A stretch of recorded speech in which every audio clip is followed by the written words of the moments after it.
Hello, gamers, and welcome to episode 387 of the Super Ultra Podcast Arcade for September 3rd, 2022. I'm one of your hosts, Daniel Nixon, and with me is my co-host, Dominic Stallworth. What's going on this week, Dominic? All right, man. We finally in September. August is finally over. Man, August went by pretty fast for me. That kind of went off like a blink of the eye. Like, so happy, and our phone is ringing. So hold on. All right, I'm back. Okay. All right. So I'm just gonna get right to it. So we got Oreo still doing great. Nice. They I wouldn't say great, but they're doing good. And yeah, I saw that one yesterday. Yeah, and they're only last time I saw it, they were a game and a half behind, but I don't know if it's 2 games or so now. But they're right there. They're right. They're like the outside looking in, but not that far. And they beat some good teams recently. They beat Houston, who is number 1 in the American League, and they beat the Guardians, who are number 1 in their division. So they've proven that they could beat playoff teams. They just got to try to win it out, man. It's going to be tough, though. Yankees have been losing, man. Because, now we're at the point where the Orioles are not double digits behind the Yankees anymore. They are single. Yankees only won, I believe, 79 games. Orioles just won 70. I mean, at one point in the season, Yankees were almost like 30 games ahead of the Orioles. So they have, ever since the All-Star break, Yankees have probably been one of the worst teams as far as records. They should have got 80 games. They should have been won 81 games now. Yeah. It's kind of ridiculous, and Yankees fans are just pissed. They are. It's just such a dramatic shift of what you saw from this team at the beginning of the season till now. Because you see, even the teams that's in their division, like Tampa Bay and Toronto, are proving to look like they're better than the Yankees now. Even though their record-wise, they're not, only because of the beginning of the season. And Yankees didn't have any huge injuries. So the question is, what the hell happened? I guess did people catch up with them? Did they figure them out? I don't know. Dodgers are still killing.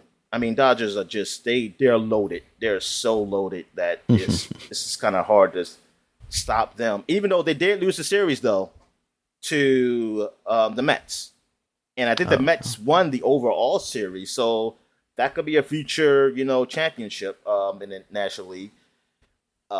I know Atlanta's still in there, though. The defending champs, they're behind the Mets, though, but not too far. But those are 2 good teams. All those teams, then you got the Padres, even though that Tatis Jr. thing happened.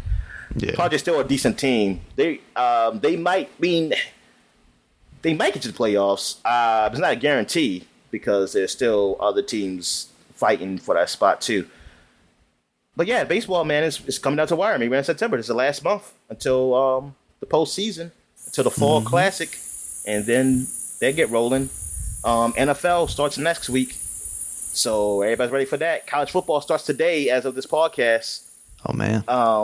Even though technically it started last week, and I was kind of pissed off because they had College Game Day on, and they were advertising games. And I was like, man, it was some good games on. It's going to come on. And I was thinking last week. And then I waited, and then I didn't see them. I mean, I looked on the schedule. I was like, they showing these games for next week. And then I figured out that what they're doing is something weird. They combine either the first 2 weeks as 1 week or calling that week 0. And I'm thinking, why did you have College Game Day and talk about games that's happening this week if they're not happening yet? You could have just you're just going to have College Game Day and talk about the games again this week. It pissed me off because I was thinking I was about to see some good games and then nothing. And I was like, wow, y'all just couldn't wait a week. I couldn't wait a fucking week. Nope. But anyway, I know Maryland plays a team today, and hopefully they win.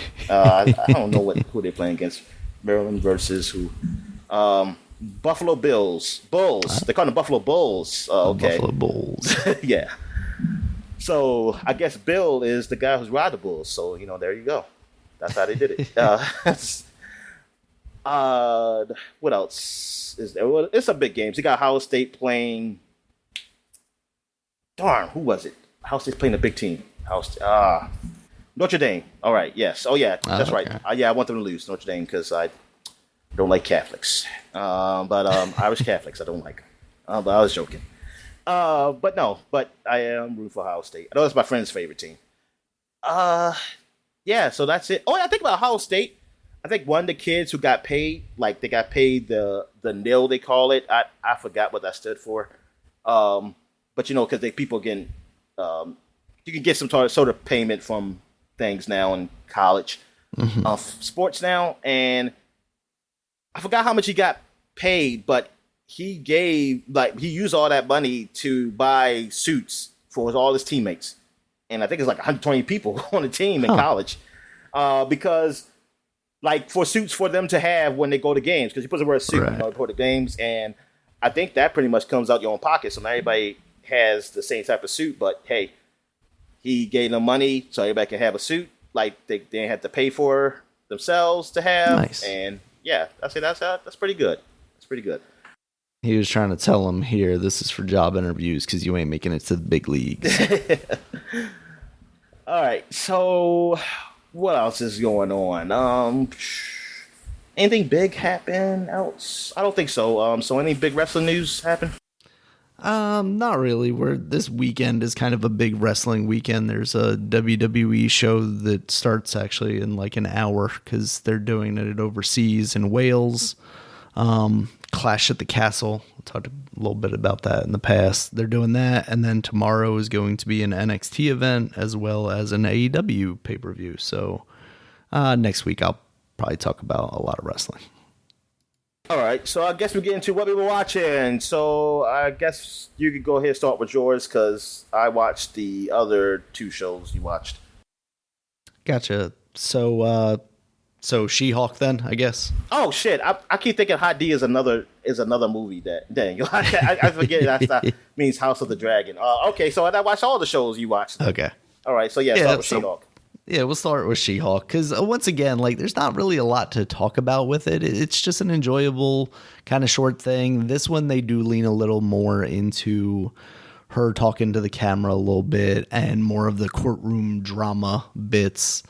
I thought Wong appearing on there because, in the last episode, they're like, oh my goodness, Neil Blonsky has escaped from prison. So they're trying to explain that away with, Wong taking him to the fight club that you see in I think it was Shang-Chi where you see that. So yeah, I thought this episode was another enjoyable episode. What did you think? Yeah, I disagree. I didn't like this. You didn't like it? I didn't like this episode really that much. No. It was very just so tongue in cheek that it was just sort of unbearable. That I was glad it was this is only 30 minutes because the whole Wong coming, like him just being just comic. Everybody's just comic relief. It's just it's just so much. It's just too much. And I was like, oh.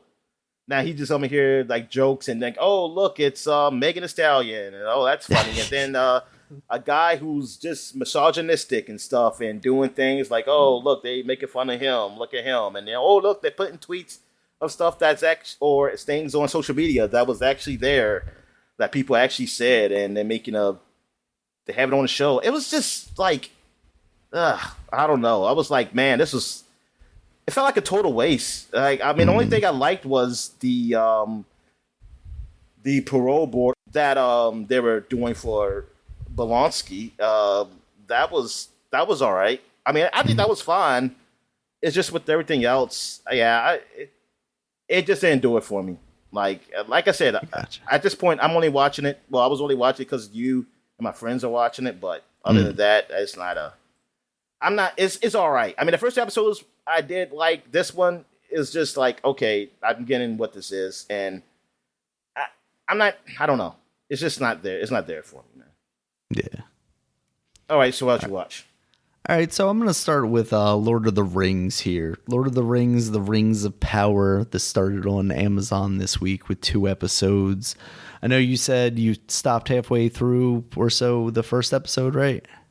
Yes. Yeah. I was kind of I was watching it, but then it was very boring. So I was kind of doing some other things, and then Yeah. I didn't really see it pick up. I stopped at when they were doing the elves were like, I don't know what they were doing, but they were crowning Galandria or something, and they're saying like, "Hey, we don't have to fight anymore," or something like that. And Yeah, they're sending her off shit. to like Yeah. like I didn't really understand it. Like, are they going to the afterlife, or because they live forever, they just go off to an island that's basically like heaven for them or something like that? Well, I thought that's just where they were from, because that's where they left. Maybe that's what it is. That's where they I left. guess. They left the place they said they were going, like Valandria or something like that.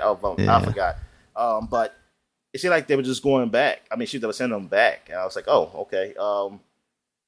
But yeah, and that's sort of where I stopped at. I mean, I seen the stuff with the hobbits, and it was. I mean, yeah. So far, what I've seen was boring, and like it was really nothing going on. I was kind of looking up to see how other people felt, and I kind of saw that with other people saying the same thing as some critics too. And they saw 2 episodes, and so I was like, man, I hope it picks up the 3rd episode then. Yeah, because I can confirm the 2nd episode does not really pick at the very end. So like there was 2 episodes. There were 2 episodes they gave. Yeah, they released 2 episodes. Oh shit! I ain't no way in hell I'm watching 2 hours of that. Yeah, it picks up a little bit. Like you start to see a direction where it's going, but it really is slow, and it's not like, it's very high production value. It looks good. It's well done, but like comparing it to House of the Dragon, like it doesn't have like the palace intrigue stuff that I find to be really interesting in House of the Dragon. So it's there's not a lot going on there. Like there's a little bit of combat here and there just to spice things up, but it's not enough to really spice it up at all. It's very like family friendly nerd, like original nerd fantasy stuff, whereas like what we're seeing nowadays with like Game of Thrones and House of the Dragon, it's very much like, we're gonna gear this towards adults, maybe a little too much, and also like yeah maybe a little too much. Yeah, so like having these 2 shows on at the same time, I don't think is going to do Lord of the Rings any favor unless it really picks up, outside of like giving people who think House of the Dragon or Game of Thrones is too much kind of a place to have some fantasy world stuff. And maybe that's what they're going for. Because I don't expect to see, like hardcore fucking and like unnecessary levels of gore in this Lord of the Rings show at all. Yeah, but that's not the problem I have with it. Having any of that stuff, it's just the story is so basic. And look, I even see an article. I'm curious because CNN being a very liberal thing, even though I heard now some kind of conservative, but not based on the news I've seen recently. I was like, I think it's very much liberal. I mean, maybe they even have an article that says when wokeness comes to Middle Earth, why some say diverse casting ruins the show, ruins the new Lord of the Rings series. And really, I'm curious about that. I mean, I have no attachment to the books. I don't know. Maybe it's like one of those types of things where it's like in the book it says this person has fair skin and is this, and like I don't know. To me, just watching it, it doesn't feel like I'm like, oh my god, I can't believe there's a black elf now or something like that. That's not a huge thing. I mean, that's The Witcher is like that. The Witcher has a lot of a diverse casting as far as they made The Witcher woke too. Yeah. Okay, but yeah, they have a diverse casting with a lot of different races. Even though it's funny when people say, "Oh, it's diverse casting," but for me, I'm like, they're all British. Yeah, that's like I was like, what the fuck is so diverse about that? I don't look at it like, oh, it's a black one. I mean, it's black, but it's like it's a black Brit. I mean, that's all it is. It's like I don't see a whole lot of. they're all kind of foreign actors. So, I mean, that's all right. I mean, that's fine. But I damn sure ain't going to be like that. Like, even if there was diverse, it's not a problem. But I'm not going to even say it's diverse. I'm not going to use that as even a calling card. Like, hey, this is good because it is diverse. Like, oh, whatever, man. That's not. That people do have a problem with that. I know. I didn't really bother really get into depth with it. But that's definitely not the problem for me because I don't. Yeah, but first of all, I don't know the books, but it's just a story, man. It's just the pacing. It's like, dude, you gotta pick it up. Like you gotta do something, man, to keep me woke up, man. Actually, literally woke. Like, that's what I mean. Like, I definitely went to sleep in the middle of the second episode yesterday. I was like, I'm not gonna stay up any later and try and sit through this. I'll pick it up in the morning. And sure enough, it did not pick up much. So I would have definitely just fallen asleep during that show had I tried to stay up and watch it. Yeah, maybe it picks up in the third, but this I'm not interested to see it. Like, I'm gonna wait till I see reviews. If the reviews didn't like the third one, I'm not gonna bother. Yeah. Like, I'm already spending time watching She-Hulk. I think that's more than enough of my time being wasted. All right, so I guess we could talk about House of the Dragon. Yeah. So what did you think of this episode? Oh, I enjoyed it. I liked how the girl, she came with her dragon. Well, that's spoilers. I'm just gonna spoil it. When they went to that castle, whatever. Dragon's Keep or something, I think. And they met with the brother who wants to be king, and he's basically just putting it down like, hey, I'm the future king. Like, I'm the heir right now. Like, he's the not drama is full on at this point. Because it's, I think, based on what I've heard people say, it basically skips like about 6 months between the last episode and this episode. I mean, it said that during the show. Oh, did it? How? Yeah. I completely missed that. Yeah. I mean, because they said it's been 6 months since he left. A guy said that. Gotcha. And it looked like it was going to be a fight, but her coming with that dragon, I actually liked it. I was like, oh man, how is this going to go? And when she came with her dragon, I said, see, look, they got a dragon on their side. So it's even. Even though her dragon's a little bit smaller, but I don't think that matters. It's not about the size of the dragon. Yeah, because all I'm saying is that the other dragon got a longer neck. And I'm just saying that's to make it easier for you to bite on it. That's all it is. Yeah, it wasn't a lot of action. But it wasn't really none, really. But it was a lot of tension. It was tension. And also him trying to get an heir. An heir to the throne. Even though he said Rhaenyra is going to be the next in line, he's still like, I got a backup plan here. Yeah, well, he has to, because that's what the people want. Well, most of the realm, like the big wigs, basically. Yes. Really, they want like want a true him to heir. fuck a 11-year-old or whatever. Yeah, anybody like to have a baby. Yeah, I mean that's hey, I mean back in times of something of similar note, that's what they did. Even though I still make me feel very uncomfortable, I was so weird, and I could tell. Like, I'm glad they had the girl, because first I was thinking like, is she just bad at reading the script, or is she really, this is her reading the script that's actually part of the movie though? Like, she's just reciting what her parents told her. Yeah, right? Exactly. And or it could have been just good, like, hey, she's a bad actor, but hey, if you make it actually a good part. They got her on set. They're like, oh god, she's bad. Let's make this a plot point. Yeah, exactly.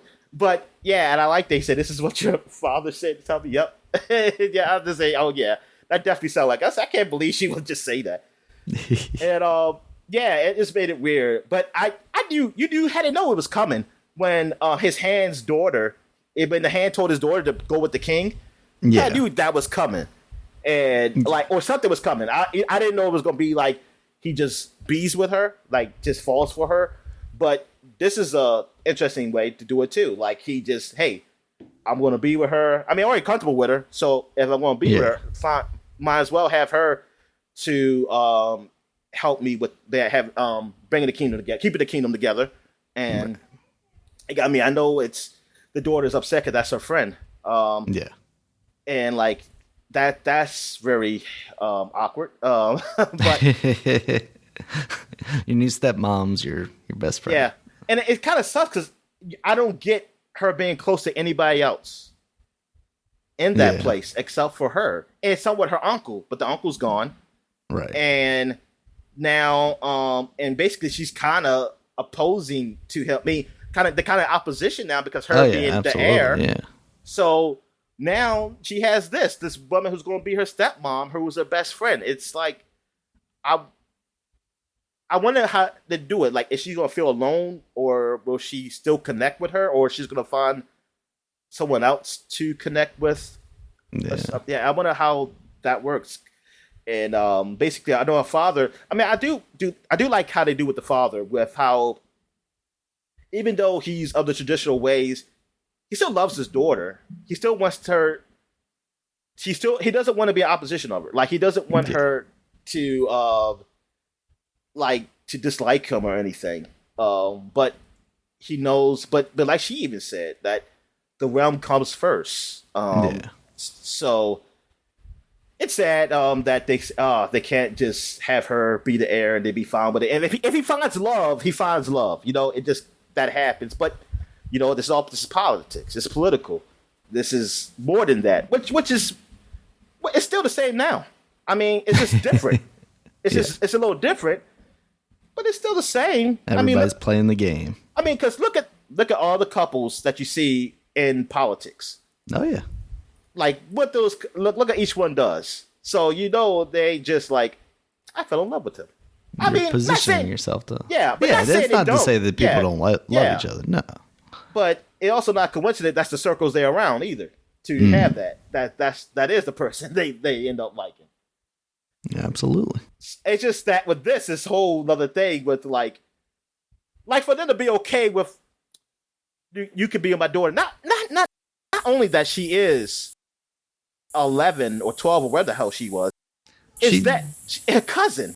That's basically his. His niece. Apparently the whole thing with this show is like all the Targaryens are just fucking incest monsters anyway. So like it was that's just the way it is. But I mean, age is the way it is too. I mean, if you want to go by that, but I'm just saying, like, just to say, like, for them to be okay with it like that, and like, damn, I was like, but I think somebody did a joke about how in real life, I forgot what it was. One of the kings from somewhere. It wasn't England. It was I don't know, French king or Spanish king. But like how they were built on incest, like their family tree. But they said it actually, and like you even saw problems down the line. But they said it's kind of funny because that was actually less incestual than Targaryen's family tree, and they don't look like they're like have much problems. Well, I guess you could say the Mad Why King do you think did. they have white hair now? oh yeah, the white hair. Yeah, the white hair. That's the bad thing, I guess. But they fucked the pigment out of their hair. But no, I say that it was all mental. The king went mad, and exactly. But Daenerys, she went crazy when people had to die and her dragons had to die. But still, she never came back. She never. Some people, a lot of people had people die though. You know what I'm saying? So and they didn't go fucking insanely batshit crazy and start to want to kill everything.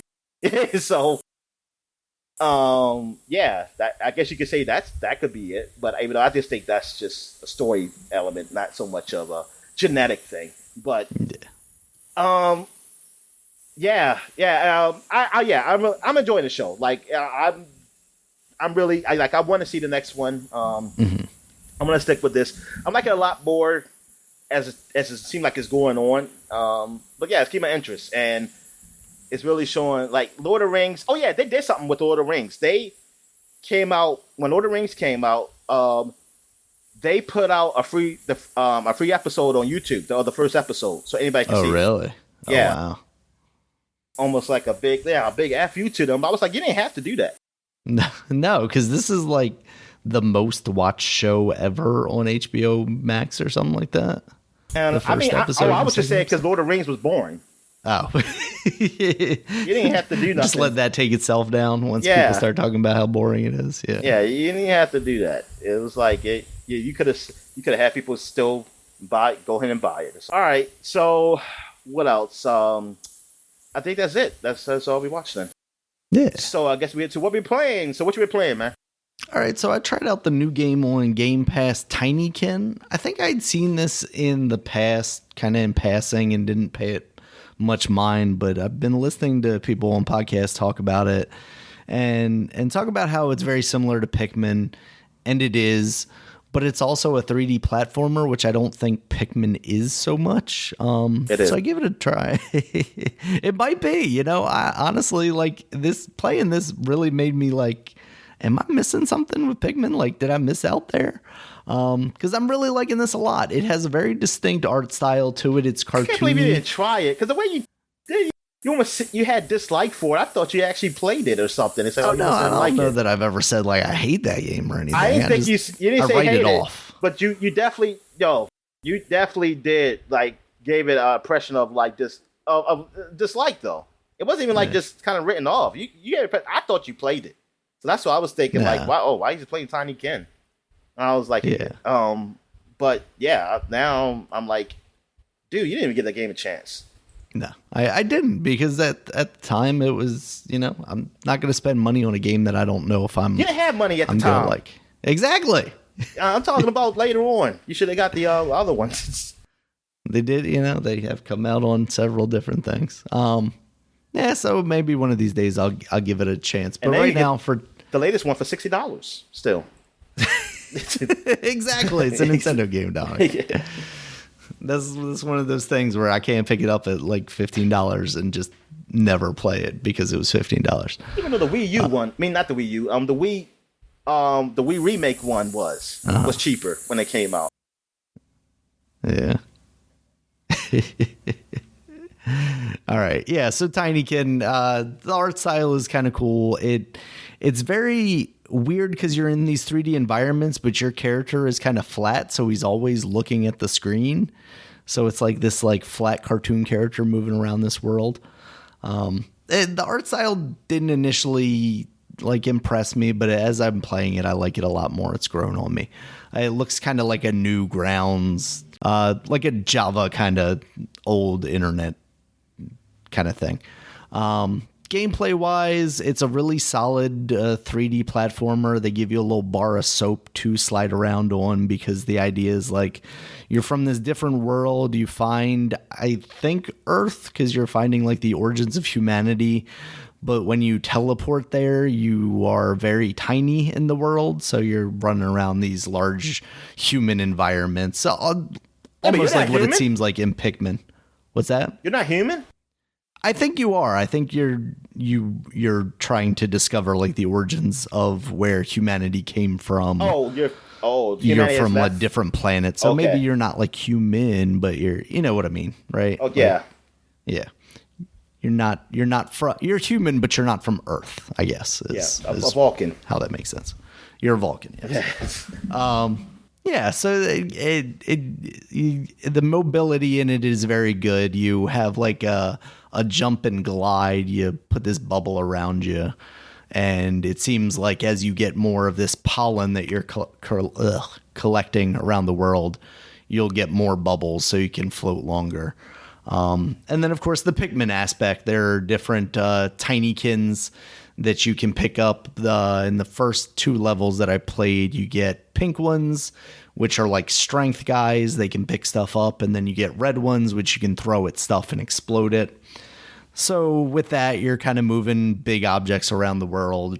Things like in the second level, you're grabbing like a CD. So you need to go around the level, collect like 20 Tinykins, and then you throw them at the thing, very much like Captain Olimar does in Pikmin, and then they pick it up and take it to the thing that it's supposed to go to. Definitely seems like they're going hard on like this is just Pikmin. But I really am enjoying the 3D platforming aspects of it. I think it's very good in that aspect. There's a lot of collectibles around the world that you can get, and kind of like side missions in each level. So far, it looks like basically what it's going to be is distinct rooms are kind of like levels, but within those levels, they're relatively large, and you can kind of go about doing what you're going to do in them relatively freely. So yeah, I'm really liking this game so far. It's on Game Pass, so if you've got that, you can try it out free. I don't know what else it's on right now, if it is on anything else. Let's see. But boom, because it would be a cool Switch game, just pick up and play. But when it's free on the Xbox, or I'm playing it on the PC, it's kind of hard to justify that. It is $25 on the Switch. There is a demo also, so if you only have a Switch, you can check it out there. But yeah, I'm liking it a lot. And that's what I've been playing this week. What about you, Dominic? All right, so some games I had forgot to mention that I played. Like from weeks ago, like Mortal Kombat versus DC, or DC versus Mortal Kombat. I forgot how it went. But that game that came out originally on a 360 and PS3, it's backwards compatible on the one. I mean, I talked about this before, but I was just playing it, trying it out, because I was like, hey, let me play this game again. I totally forgot about it because I never did beat the Mortal Kombat side of it. I had played the DC side story, and then I never did the other side. But man, it's just the controls are just so old, like compared to even Mortal Kombat 9. And like even the graphics are, you can tell this is very early 360 days. I mean it's all right, but it just looks slightly better than it looks better than what would be on a PlayStation 2 or original Xbox, but it's like that slow kind of upgrade. It's like, oh, it looks better, but it's not like totally better, but like 9 is where it gets to like, oh, okay, they really put a lot into the graphics. Like the story, I mean, it's all right. It's all right. It feels like a comic book kind of story. It's not totally great or anything, but it's all right for a premise of Mortal Kombat colliding with DC. The gameplay, it's all right. It's still got the kind of Mortal Kombat move set, with the buttons. Kind of easy to implement. Just trying to master them will be kind of hard, but it's all right. It just feels a little slower than I feel from the Mortal Kombat nowadays. I think that's what I really have the problem with, is how slow it feels. But I mean, for the time, I remember when I first had tried it, it was okay. I wasn't a big fan of it, but I thought it was okay. So improved from this to Mortal Kombat 9. Like, I can really feel the improvements on that, and I was like, man, really pretty far from this game to that. That's why, because I was kind of suspicious of Mortal Kombat 9 when they first announced it. I thought it was going to be okay. It was like, but I didn't even like Mortal Kombat versus DC. But now I see like they really put a lot into that. What else we got here? I played this game called AI Somanum Files. Okay, all right. That's very Japanese. But it is it is made by the guys who did the Danganronpa games.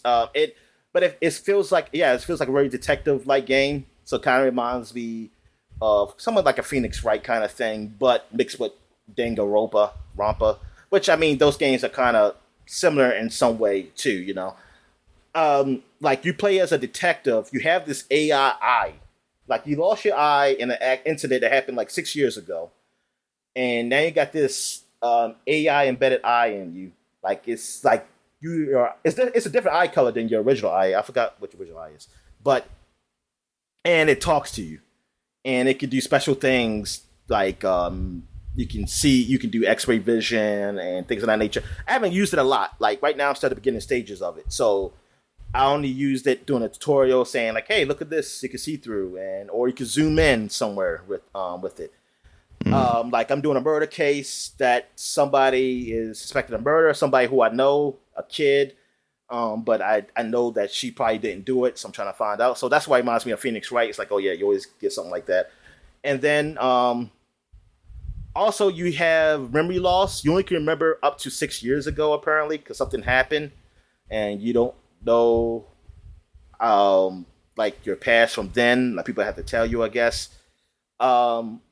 then you can go to this dream world where it's like you unlock. They call that. I think that's called the Somnium or something. That area it is, whatever it is, and you're in a dream and you can see your AI. Your AI looks more humanoid now, while it's in the other world.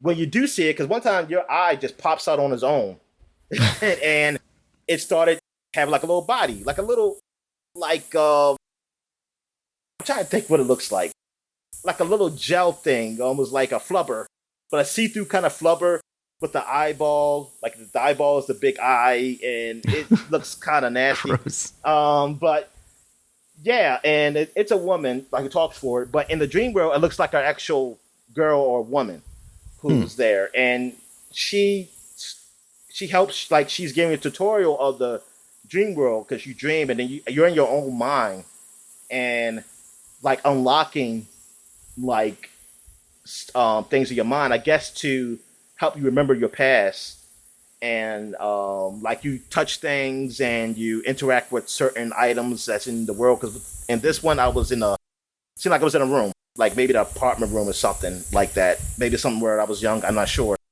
And you just see all kinds of different things because dreams, things don't make sense.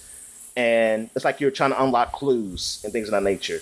So I don't know how that works later on in the game because that's the only one I ever did. Because I'm guessing maybe you go in other people's bonds and to their dreams or something like that. So maybe like a Psychonauts kind of thing or something. I don't know. A little more grittier.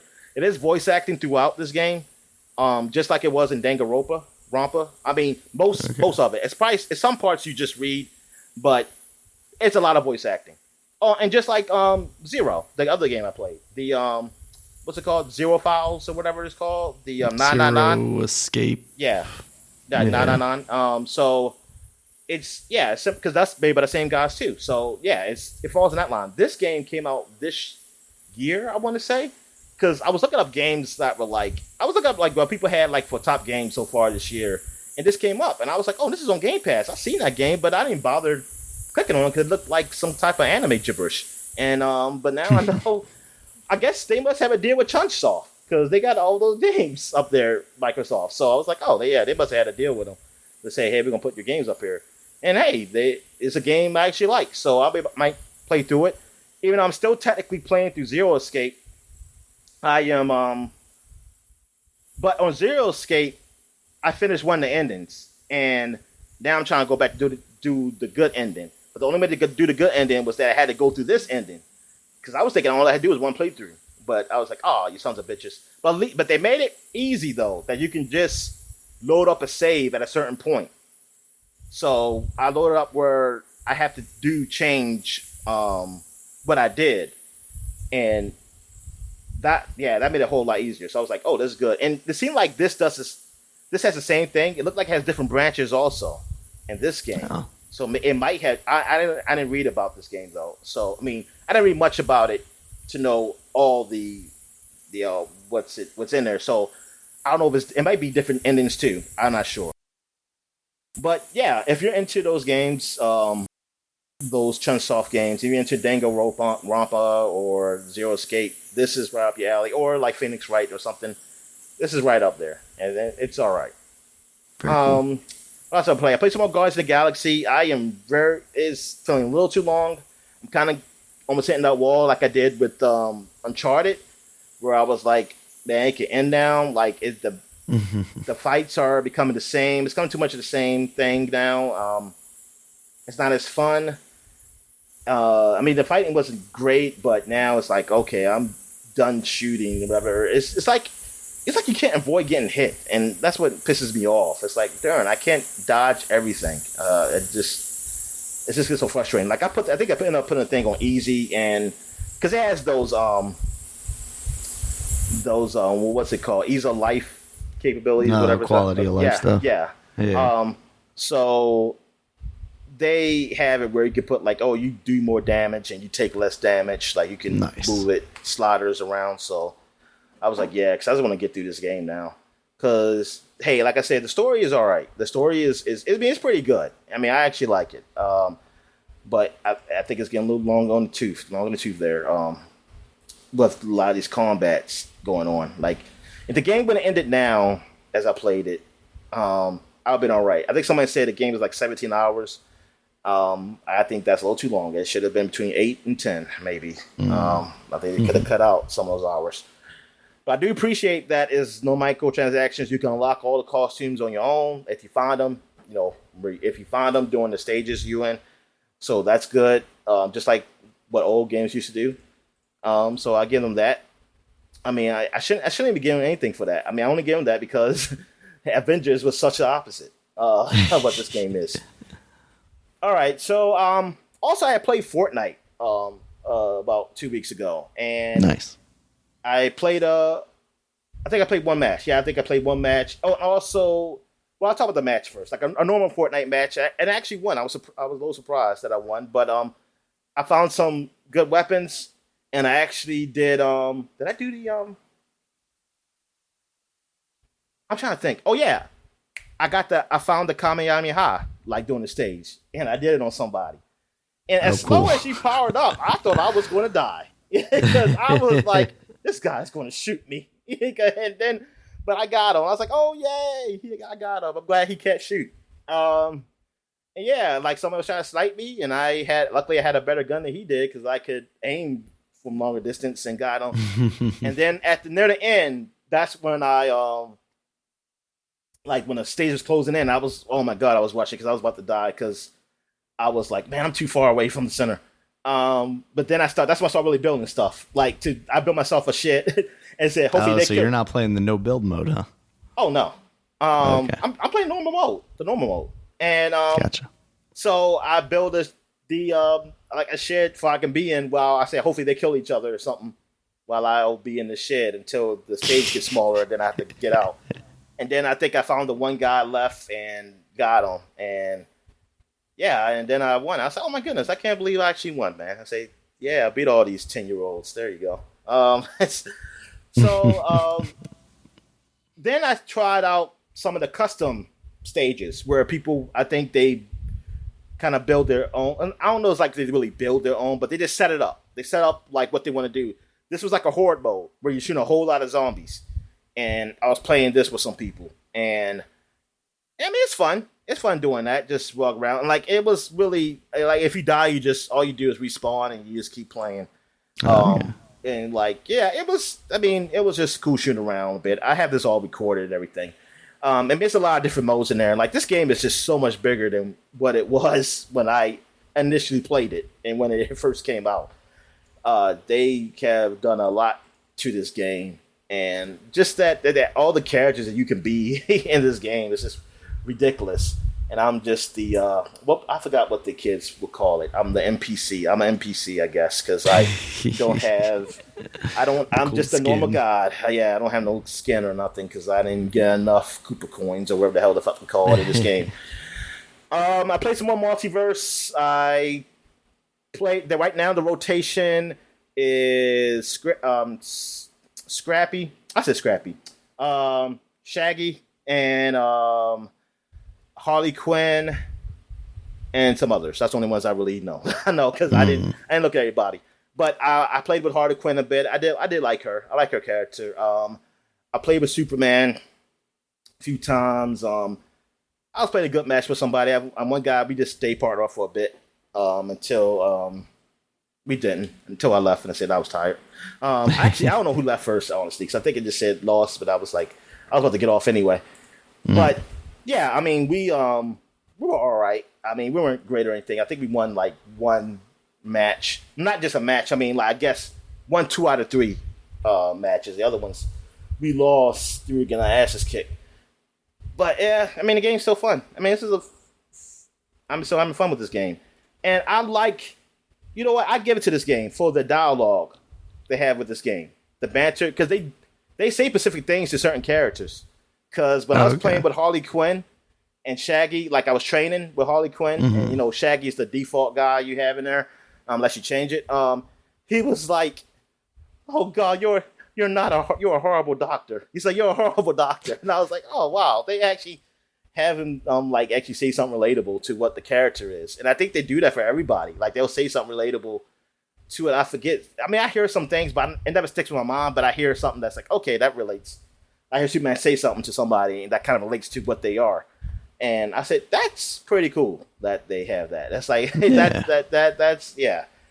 That's a lot of depth in there in this game. Like I don't know, like look, I'm not a Smash guy, so for me, I can't. If you listen to Smash people, they probably say this game is horrible or something. I have no idea, but for me, this game is all right. Like I'm having fun. It's like for me, for Smash, I'm not hardcore with it. For me, Smash is just like I like playing with characters that they have no business in the fighting game. Like that's what I get out of it. Like I'm like I like this. It's like these people have no business in a fighting game, and I'm fighting with them. And I was like, okay, that's neat. It's not. I don't look at it as like hardcore, like a Street Fighter, like how some people take it. And I was like, oh, whatever.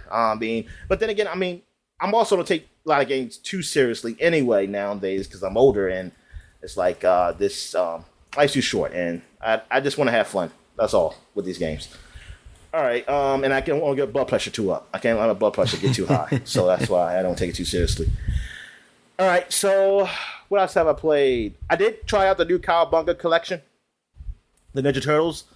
I just recorded Ninja Turtles 1 and Ninja Turtles 2 Arcade and some of Turtles in Time Arcade. Okay. And actually, I don't know if it's Turtles in Time Arcade or... No, I think it's just regular Ninja Turtles Arcade, the first one. Because I was comparing it to the Nintendo one. And I was like, man, when I was little, I used to think this really looked like the arcade one. And now, man, no, it don't. It looks... it is so slow. And yeah, even though I did see some differences. I knew some differences when I was younger. But it just... Well, I guess you can't really compare graphics to nothing but an arcade game. So, hey, it was great. But man, now playing that, I was like, whoa, this is old.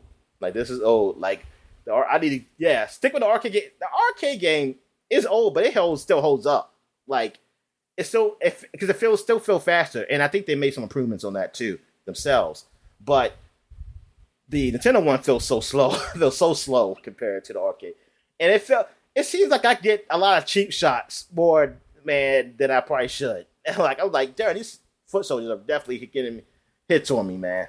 But they do have those quality of life things of like, hey, you can be invincible or have extra lives. The bad thing is, I don't like you can't implement them while you're playing. You have to implement them before you play. And so that sucks. I was like, oh, come on. Or like the rewind feature, it doesn't rewind as far as I want it to. Mm-hmm. Like it rewinds. I mean, it rewinds quite a bit, but I mean, playing like the Nintendo's rewind on when they have their games, it rewinds pretty far, much farther than what they do on here. I wish that was longer. Also, all the cheats, there's different cheats for different games because I didn't see a God mode for the first game. I forgot the stuff they had, but it was nothing that really made it better except for rewind. Like that was the best thing for maybe they had infinite lives. I'm not sure, but all I did was rewind a lot. Well, you can see like if you watch the video, like every time I rewind, it's me cursing because that game is just horrible. That game is frustrating how much I was getting hit. But yeah, because I was like, that's one thing I don't like is that not all the cheats. They're not cheats for each one. I mean, I know different games will have to be different, like the fighting game and stuff. But I'm like, dang, I couldn't make it so it'll be infinite. I can't be like, I guess maybe the coding, you kind of make it so that I can be God mode in the first game, so I have to freaking rewind like a billion times because I'm getting hit. Talk to the Game Genie people, see how they did it. Yeah. Man, I don't know what the cheats they had for that game. Maybe these are the cheats. I don't know. Maybe all they could do was this. Yeah. But this packaging is great. Like you, even in the extras mode, they have it where you can look at the different ads they have for each year, for the game. And I was looking at it, and I was like, I remember this. I remember these ads, especially when we do like flashback segments, and we look up like those old ads. Mm-hmm. Then they have like even they have like some bio thing talking about this ad. Like, hey, this is a feature, then blah blah blah and stuff like that. They have a lot of nooks and stuff there, and I was like, man, this is the way you do a classic like package of games, and for them to have all these games in there, and even the Game Boy games, is great. I'm guessing, but they even showed off the what was it? The Tiger, like the electronic one. Oh, the Tiger handheld. Yeah. They even showed that. I don't know if you can play that game. I don't think so. But they showed it off in the extra stuff, like when they advertised it. And I was like, yeah, I had that. I remember having that when I was little. Man, those Tiger games. Man, I had quite a few of them. They're awful, but we were playing the shit out of them. Yes, we were. I had Sonic. I think that's why I think Sonic's so bad, Dominic, because that was my experience with Sonic. Yeah. I mean, I think the Terrio had one too. I never played it though, but I think I've seen it. I remember because the girls my mom used to babysit, they had some too. Like they had the Lion King one, the Aladdin one. When Disney always had a movie. I think I played The Little Mermaid, Lion King, Aladdin, all those things. I never had them myself, but they had them, and I would just play theirs because they always used to get something based on the movie. They're princesses, and I was like, yeah, let me play this game, beat this game. I could never beat it. I think I always got to a stage. Actually, no, I think Aladdin I did beat the electronic one. Yeah, I think I did actually beat that one. Nice. It's just funny when I finally figured out how they did it. Like they make the people look like they're moving. Because my dad showed me how he said, like all they do is like it's like a calculator. It's like they just move the picture right there. It's not really moving. He ruined it for me. He ruined it for me. I was thinking they were moving. Because then I was always. I know why. Because I think I asked him. I said, "Why doesn't these look as good as the Game Boy game?" And like that's what I was saying. Like, why these games don't look as good as the Game Boy game? Because he said it's not done like that Game Boy game. So, that's what he just showed me. All right. So what else have I played? Let's play some more Trails. And Trails is goddamn so damn long at this end. So I mean I tried to say like I'm gonna finish this game.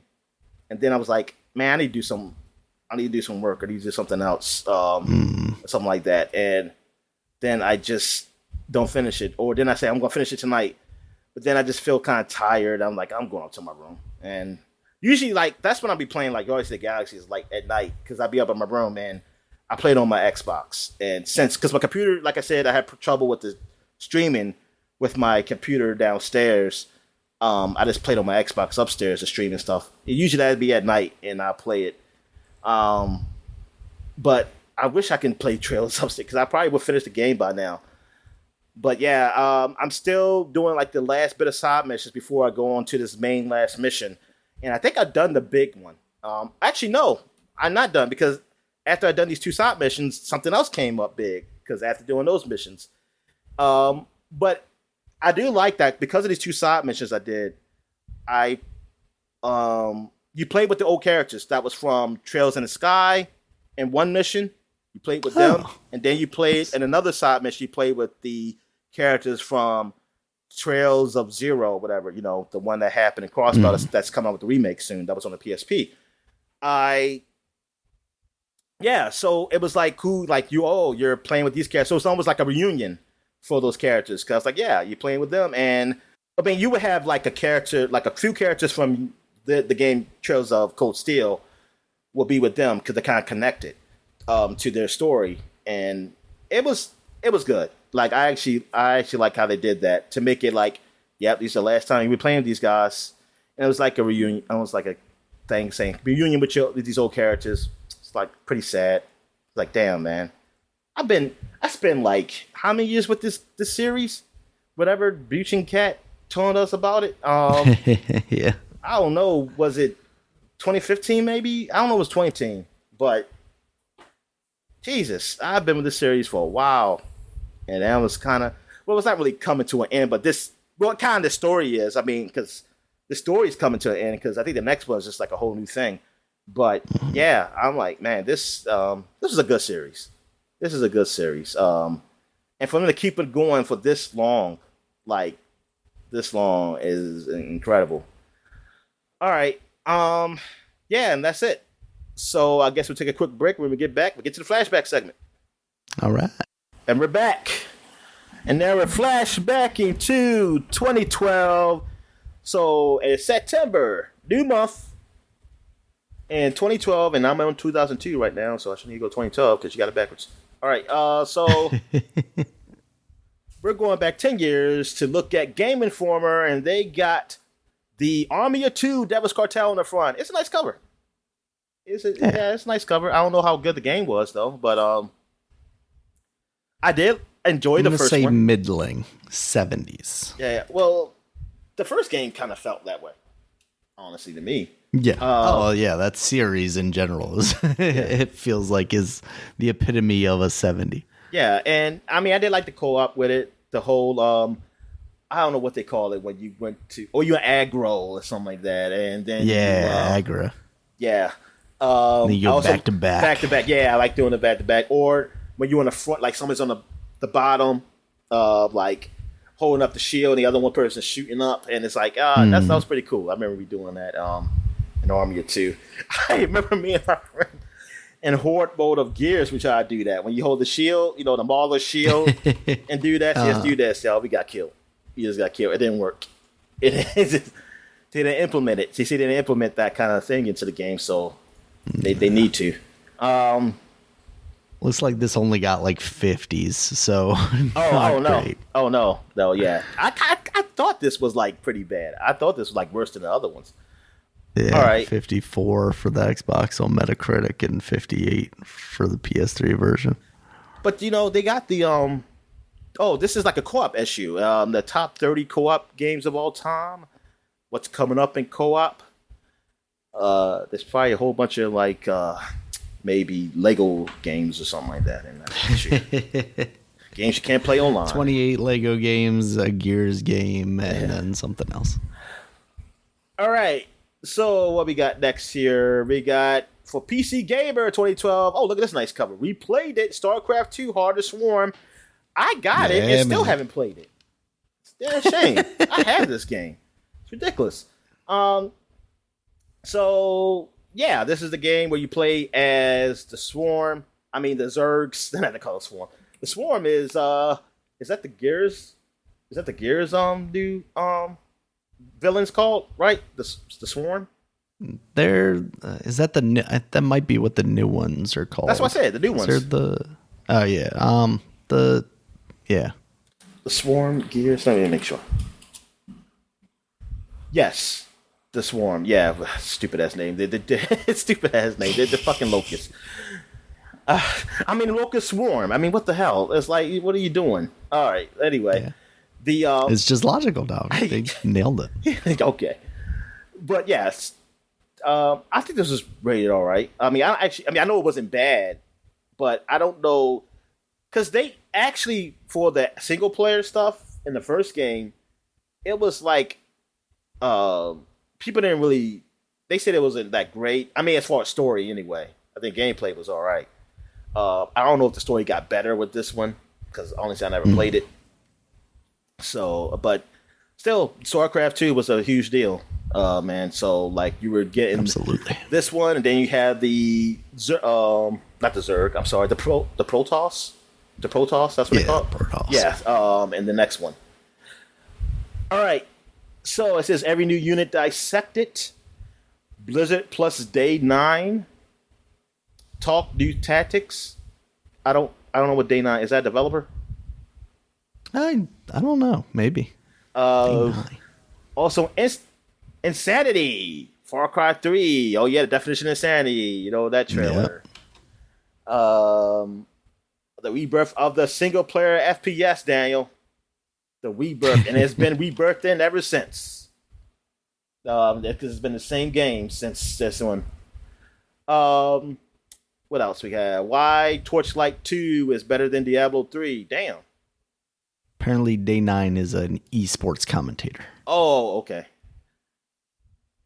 But they really, I've heard this though. I know some people said it like they enjoy Torchlight more than Diablo. Yeah. And most people are wrong, but that's fine. But other games, some of the newer games that just came out a few years ago, I forget what it's Path of Exile. Yeah, exactly. Yeah.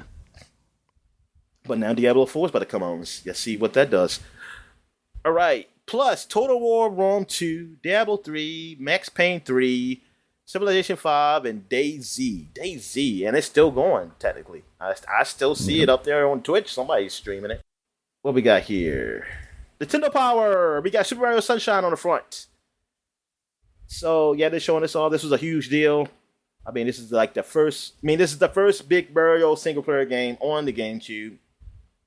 Haven't seen him since Smash, so now we get to see him actually in his element.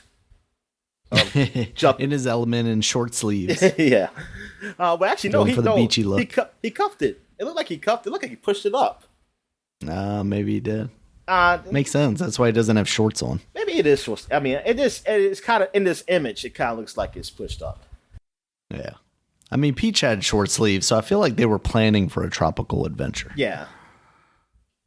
It's messed up. If he's going on vacation, he's still wearing his work clothes. I mean, this man he's a dedicated plumber. He's like, just in case we gotta get some things fixed, I'll be ready. Yep. What else we got here? We got Star Fox Countdown to that not so good game. Yeah. Wait a minute. Hold up. Is this countdown to the? That might have been Star Fox Adventure. Maybe. Okay. Maybe it's that one. Yeah. Because because it sure wasn't the actual flight game. All right. Yeah, the Namco Bandai one. We got Insider Strategies, Freestyle, Big Air Freestyle, Mystic Heroes, Mega Man Zero, Duke Nukem Advance. Oh, yeah. Then you got the sports reports. You got all the sports games, man. NFL 2003, Backyard Football, WTA Tour Tennis, NFL 2K3, F1 2002, MLB Slugfest 2003, and NFL Blitz 2003. I forgot to talk about the biggest news that happened. Serena Williams had most likely her final match. She lost. That is pretty big news. Yesterday, as of today. It was yesterday. They should let her win. Come on now. Yeah, I mean, hey, she went to 3 rounds. Go easy on her. She went to 3 rounds. She beat the number 2 person in the world. Okay. Made her cry. I saw her crying at the podium. It's like, I mean, she still got it. She can keep going. Yeah. But she lost this match. I'm happy. I mean, I'm happy. Like she got the end of her career. You know, I mean, end of career. It's a decent note. It's not horrible to be. I mean, she's getting older. She didn't have some injury or something that's taking her away or anything. It sucks that she's choosing to leave. Tie the record. She had a chance to tie the record. I mean, God. But still, I think she's one of the best out there. I mean, this ain't much saying for me because I just watch women's tennis since she joined. Well, not her sister. Since her sister joined. Yeah. I was watching tennis. So, yeah, that's the only time I do about it. But yeah, it was great seeing that, seeing all the stars out there and everything. I'm glad I see LeBron though. If I saw LeBron, I would have turned the channel down. I would have changed the channel station. Like, fuck this. Also, it was Russell Wilson. I see Russell Wilson. I kind of made one change the channel, but I was like, all right, whatever. I'll live with that. And of course, I see his wife, who I rarely see without glasses. I rarely see her without sunglasses. Every time I see her, sunglasses. But everybody was wearing them. But it didn't make sense because it was nighttime. It was like, I wear my sunglasses at night. They made a song about it, Dominic. This is what people do now. All right. So where I'm at here, we got Game Informer in 2002, and we got. Did I say we're going back 20 years? Or I just went to Nintendo Power. I forget. You just jumped in Nintendo Power. Okay, we were back 20 years. That Nintendo Power was 20 years ago. All right, so now we're going to Game Informer 20 years ago, and we got Grand Theft Auto Vice City on the front. Heck yeah. I had this magazine. Because I was waiting for Grand Theft Auto. Like, I remember me and this dude, because it was a senior year in high school. And I remember me and this dude, we just kept talking about this game. Like, everybody was talking about this game. It's like, man, it comes out. I was going to say, it was legit the biggest game in the world at that time. Yeah, and I forgot what's the exact date it came out. Because we kept counting the days down. I was like, oh, I'm getting it. Someone was like, I'm getting at the school. I'm getting at the work. I say, I can save my money up. I got it. And this was when I was working at the ice cream store. So I was like, I got my money too because my parents wouldn't buy me games anymore because they were mad at me for my grades. So, and I think I got it.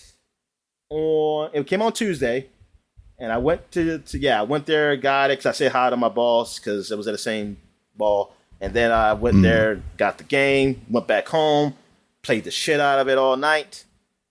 Then I went to school the next day. Hated school because I just I just want to go back home and play some Grand Theft Auto. And then got back home. I called out quite a few times. I said called out. I didn't call for school. I ain't called for work. I never I never missed work purposely. It's fine. Your boss can't hurt you now, Dom. Yeah. But no, with school, I think I went to school quite a few times to play Grand Theft Auto. Because it was senior year. I already knew what college I was going to. So I was like, man, I don't give a damn. I was like going to school. I used to wait till my mom go to work.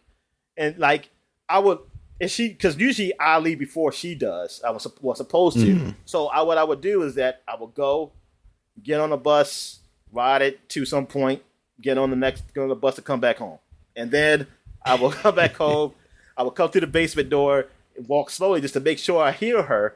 Because if she's still there, then I was like, oh, I gotta wait till she. Yeah, I gotta go back. Either I go back to school because I was like, oh, she ain't going to work, or I wait because she might be still getting ready, and then she leaves. I used to wait in the basement, and this is when the basement it was not made to be stayed in at this time. This is when we just storage. So I just stay down there in the dark and wait till I hear the door close upstairs. Just like woohoo! Then I come back upstairs. Then one time I came in because she didn't leave to go to work, but my sister was home, and I was like, "What the hell? You didn't go to school?" And I was like, "Because she was going to college." They said, "Oh, so why you didn't go?" I said, "I'm sick." They said, "I said I felt sick." Cough. Oh man, I cut. So you never got caught otherwise, huh? Oh, I got caught. Okay. A few times. My mom. One time she did hear me come through the door down the basement. She thinking somebody broke in. He said, "You coming down here?" I said, "Why you come?" So you better go to school or something. Then I had to go back to school, or I try to lie. I say they let us out early, and I say, "No, suspend me because I left my something." I say, "Oh man, that was such good times." Anyway, but yes. I did have this magazine looking up all the stuff you can do in the game, all the music they had, and I was like, man, this game's going to be huge. I think it's going to have, oh man, it's like, first I was mad, it's like, oh, it's only 2 islands, but then it was like, yo, these islands are bigger than what, all the islands put together in the game or some shit like that. I was like, oh man, this is great. And it was, and I said, you just find a plane. I was so happy, helicopter plane. I was like, oh yes, this is what we wanted. This is what we wanted so much. I don't have to find that fucking dodo anymore. Even though then I learned oh man, flying a freaking plane is ridiculous in this game. Yes. It is horrible. It was real bad. Helicopter wasn't that much better, but Jesus. All right. Oh, that helicopter, the one where you're doing the toy helicopter in Vice City, that shit sucked. I don't know how many times I did that mission over again. Especially, that was a time, yo, when you start over, you had to start over from where you started the mission at. So you had to still drive over. So you had to drive to the site again. You had to keep driving to that site, man. I was like, Jesus Christ. I said, come on, can't you just start me right here? Damn. That's how you learn the city so well, because you just can't have to drive over and over again. All right, so, but that was a start. I learned that's Grand Theft Auto 3, the original Grand Theft Auto 3. Yes, that one, I knew the city like the back of my hand because of just how it was. And you driving places. And it wasn't huge. So you can remember. Vice City, I remembered a bit. But it got to a point, I think when it got to the certain part of the second island, because I didn't drive there as much. So I would. That's what it was for me for the first one. The third island, I don't remember anything of. But the first section, I got down in my head. Oh, the still. first section is the easy. Yeah, that's one you just remember everything. Vice City. Yeah, I kind of remember the. I remember the first one. I got to remember the second one. I think that took longer though than I did Grand Theft Auto 3. When it got to Grand Theft Auto San Andreas, I don't think I remembered anything except for my own neighborhood. I think I remember the neighborhood. I remember the shortcut to get there to the back way and stuff like that. But other places, I didn't remember. San Fierro and what was the Las Vegas one called? I don't remember. Yeah, but I don't remember those places. I don't remember. Like, I didn't remember none of those places. All right. So, where are we at here? We're going to PC Gamer 2002. And what we got on the front here, we got Sam Fisher on the side here. Splinter Cell. What Splinter Cell? Is this still the first one? I think it's the first one, yeah. Damn. Oh, yeah, this is supposed to be the Metal Gear Solid killer. Yep. It wasn't. Sure was. Beautiful light tech. Come on, I can shoot out all the lights and then murder somebody in the dark. Clancy's Splinter Cell. First look, based off Nobody from Tom Clancy's universe, but it's called Tom Clancy's Splinter Cell. I don't know how did they get away with that? This was the story of Tom Clancy himself, Dominic, before he started writing books. It says Super Shooters. 8 real-world action games ripped from the tomorrow's headlines. Oh, I bet they're all trash. All right, the inside scoops you can get anywhere else. That you can't get anywhere else. No One Lives Forever 2. Hitman 2. SWAT Urban Justice. Oh, I didn't ever heard of that. Deus Ex 2. Rainbow Six. Raven Shield. And more. Raven Shield, I don't remember that one either. That's another Tom Clancy game. Then you have Warcraft 3, the Essential Strategy Guide, and how to play. Well, you don't need a strategy guide. You need some cheat codes, and then you're good.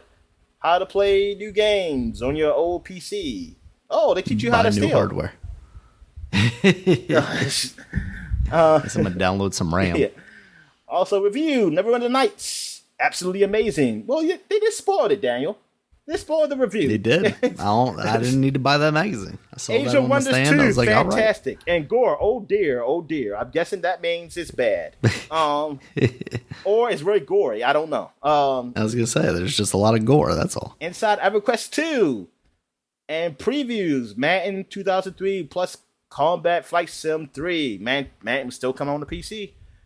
Yeah. Well, technically it's back on this PC, but there was that long break.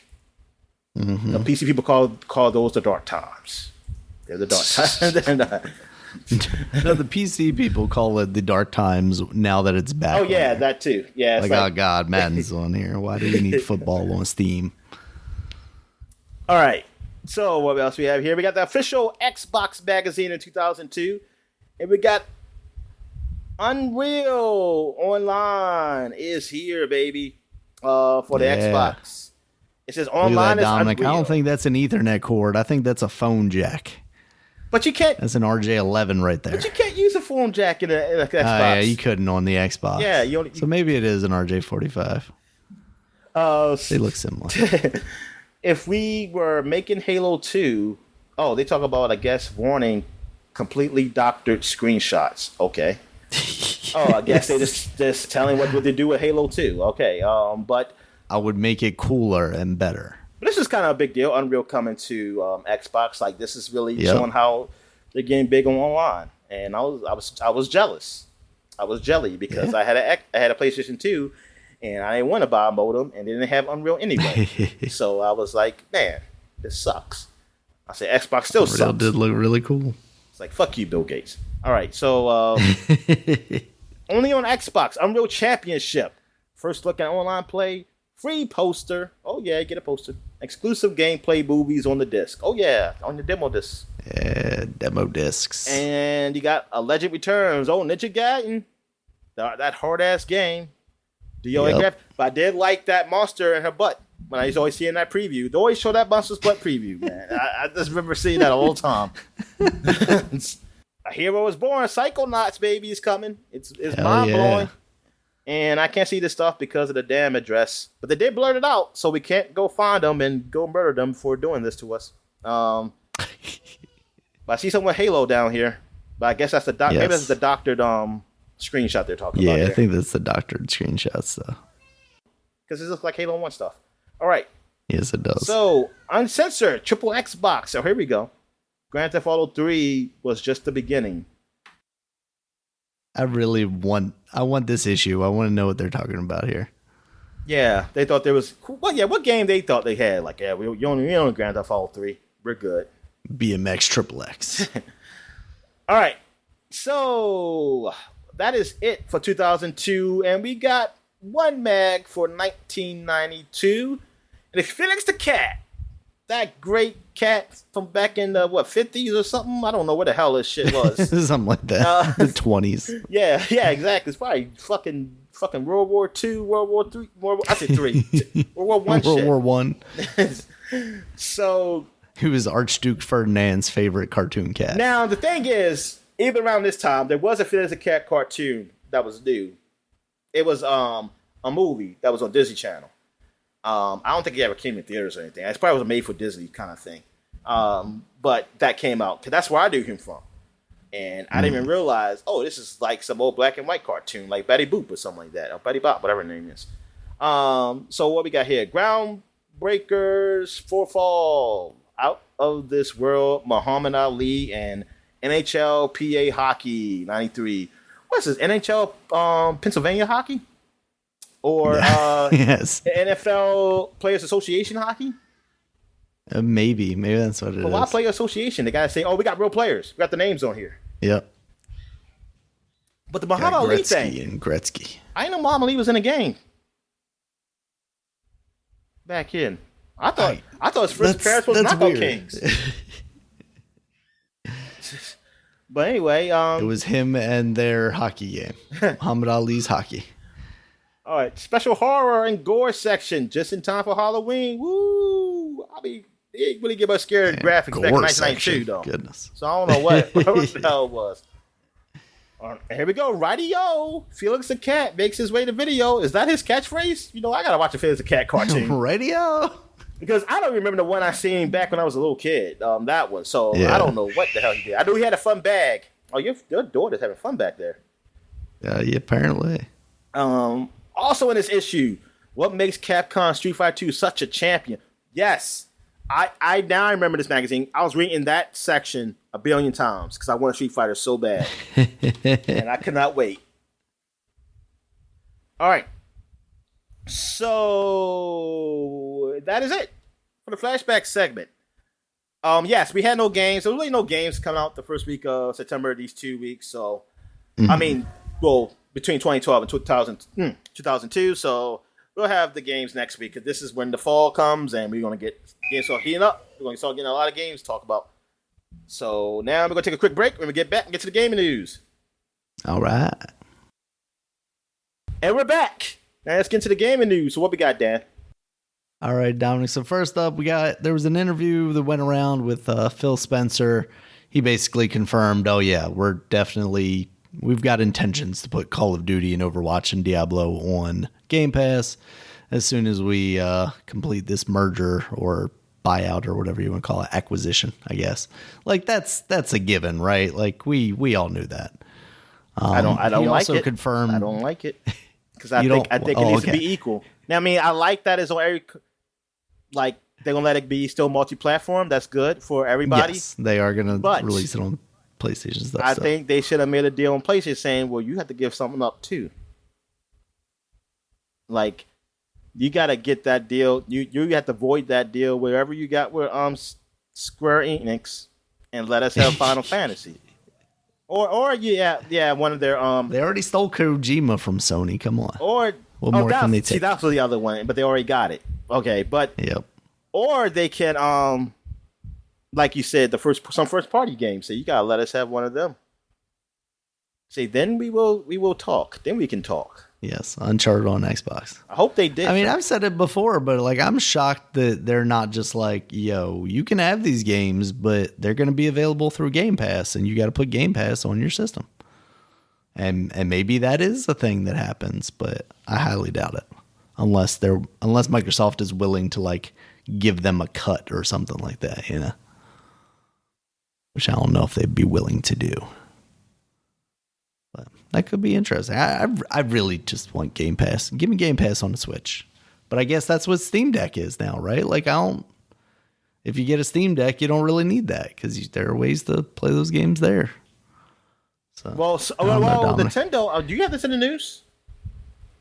What's that? Nah, you don't. About Nintendo probably not. Partnering with like Denuvo to work on. Oh shit! I actually meant to have that on there last week because I had seen something about that. Yeah, I forgot about last week. I forgot about it, and then I saw it again earlier this week, but then I forgot about it again.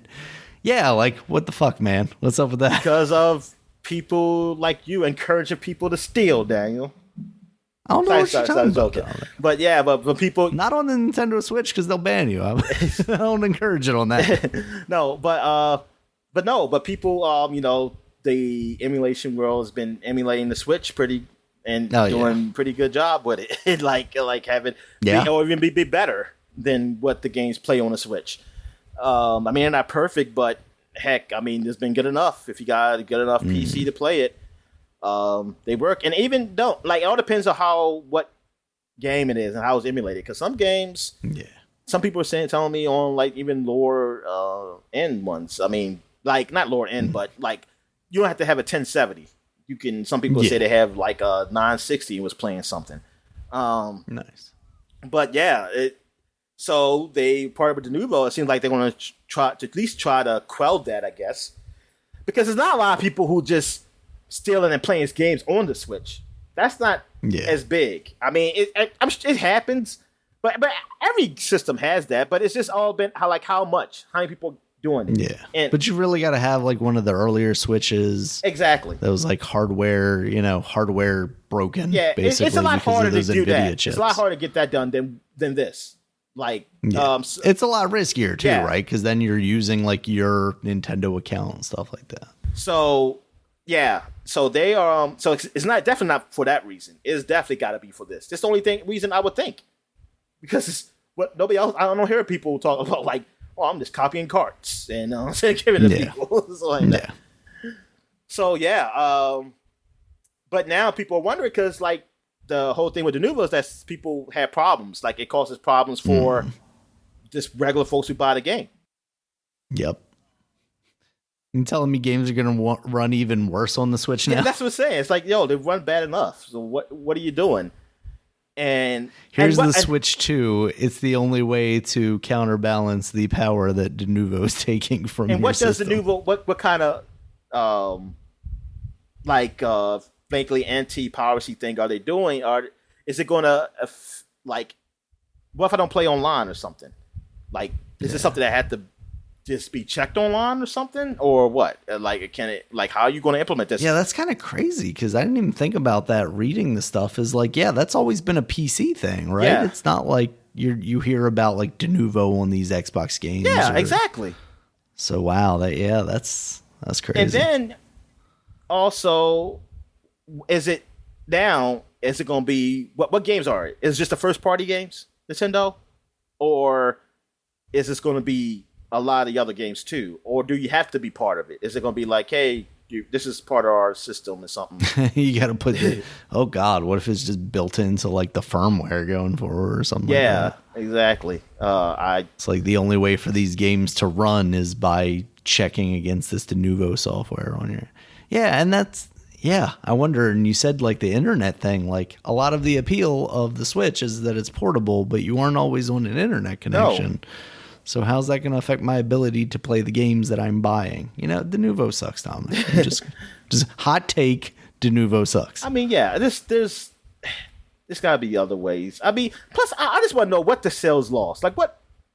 Yeah. What are the sales lost? Like what? Okay. You're going to find out, Dominic, when they start doing Player's Choice again and they drop these games down to $20 after they sell 1 million copies because now they're not losing all these sales to piracy.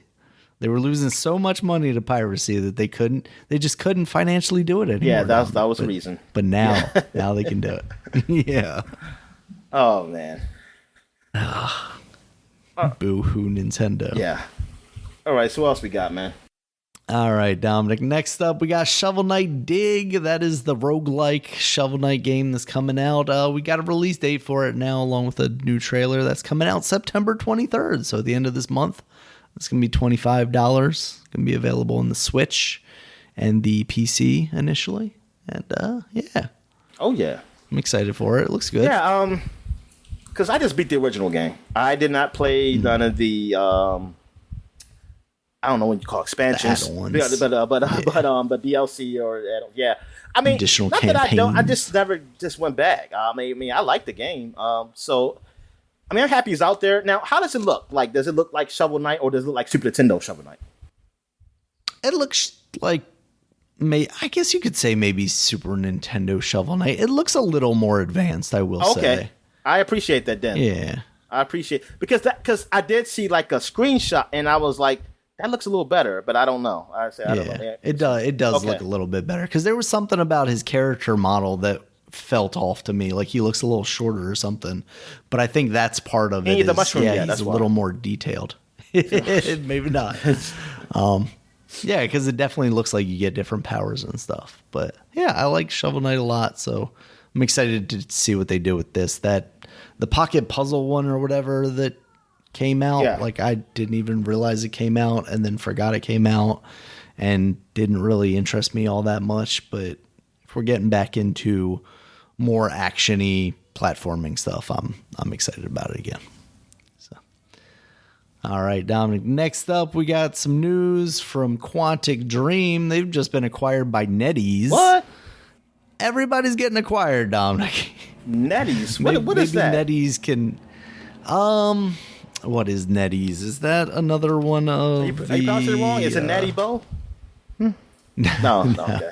Yes, NetEase is another Chinese technology company. So, God bless the Chinese, man. Yep. They are also the ones that own Grasshopper Manufacturing, the Suda 51 studio. Man, the Chinese are taking over. Yep. They got our real estate. They also got our video game company. Yeah. I say our video game companies, but Quantic Dream is what, French or something? Yeah. Honestly, they can have David Cage maybe. Just like send him over to China, I guess. Yeah, I guess so. But now they own Star Wars, Dominic. The Chinese own Star Wars because they're working on that Star Wars game. That'll be out in like 7 years. It's just so crazy that all the companies like this size and smaller at this point have been gobbled up. Like there aren't many quote unquote independent studios in the like mid-range, size. Like, I mean, you still got technically the Witcher guys. CD Projekt Red. CD Projekt Red. They're one. I'm just gonna leave it at that. I mean, to a larger size, EA and Ubisoft and Square. That I consider them like the big ones. No, that's what I said. To the larger size. Oh, but I guess Activision was a big one too, right? So Activision, I would have said, was the biggest one out of them. Even though they don't really put out video games. Yeah, but the games they put out, they were putting in their prime, I would have said they were the biggest ones. But and now, see, I don't know because maybe the few games they put out just makes billions of dollars. So there's like, hey, I mean, financially wise, I think they were definitely the biggest. I think like release wise, I would have said EA was the biggest. EA. Yeah, I would have said EA. And there was some talk. Was it last week and we just didn't talk about it, or was it earlier this week that Amazon was going to be purchasing them? Yeah. Well, we didn't talk about it. That was immediately refuted. Yeah, send it to me, and then I sent it. Nigga said that was fast. It was just hours later. It was just hours later from the tweet you had sent me. Yep. But we had talked previously that there was some talk that they were going to like merge with Universal or whatever. That's right. Yeah. NBC Universal, and it sounded like Andrew, what's his face, the head of EA, was supposed to like take up leadership there.